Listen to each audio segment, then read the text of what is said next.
శివ పూరి మెడలో తాళి కడుతూ ఉంటే భూమి గగన్ చాలా సంతోషంగా అక్షింతలు వేస్తూ ఉంటారు. అయితే సరిగ్గా అప్పుడే మీరా బిందు చేయి పట్టుకుని కొన్ని పేపర్స్ పట్టుకుని ఆపండి అంటూ అరుస్తూ మండపంలో అడుగు పెడుతుంది. దాంతో తాళి కడుతున్న శివ ఆగిపోయి చాలా షాకింగ్ గా వాళ్ళ వైపు అలా చూస్తూ ఉంటే గగన్ భూమి కూడా చాలా షాకింగ్ గా చూస్తూ ఉంటారు. మీరా బిందు వెనకాలే అపూర్వ నక్షత్ర కూడా వచ్చి పక్కన నిలబడి ఉంటారు. పిలవని పేరంటానికి మీరెందుకు వచ్చారు అని భూమి నిలదీస్తూ ఉంటుంది.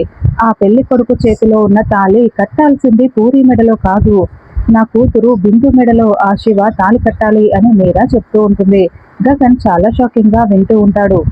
దాంతో మండపంపై ఉన్న వాళ్ళందరూ కూడా కిందికి వస్తూ ఉంటారు. అసలు ఏం మాట్లాడుతున్నారు అని భూమి నిలదీస్తూ ఉంటుంది. అవును, పూరి బిందు ఇద్దరు ఒకరిని ఒకరు శివ బిందు ఇద్దరు ఒకరినొకరు ప్రేమించుకున్నారు, అందుకు తగ్గ సాక్ష్యాలు ఉన్నాయి మా దగ్గర అని ఫోటోలని ప్రేమ లేఖల్ని గ్రీటింగ్ కార్డ్స్ ని అన్ని కూడా మీరా గాల్లోకి విసిపడుస్తూ ఉంటుంది.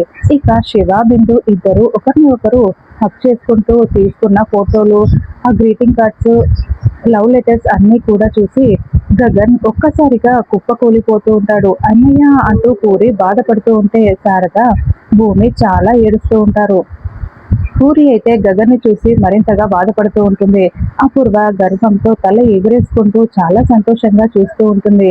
ఇక గగన్ కళ్ళ నిండా కన్నీళ్లు పెట్టుకుని మీ తీర్పు చెప్పండి కేపీ, ఇప్పుడు శివ ఎవరి మెడలో తాళి కట్టాలి అని గగన్ అడుగుతూ ఉంటాడు.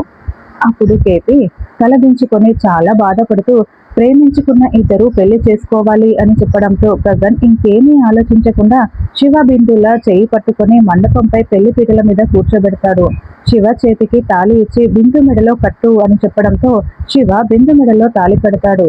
ఇక గగన్ అక్షింతలు వేసి ఆశీర్వదిస్తూ ఉంటే భూమి శారద గుండెలు పగిలేలా బాధపడుతూ ఏడుస్తూ ఉంటారు. అలా గగన్ తన చేతుల మీదుగానే బిందు శివల పెళ్లి జరిపిస్తారు.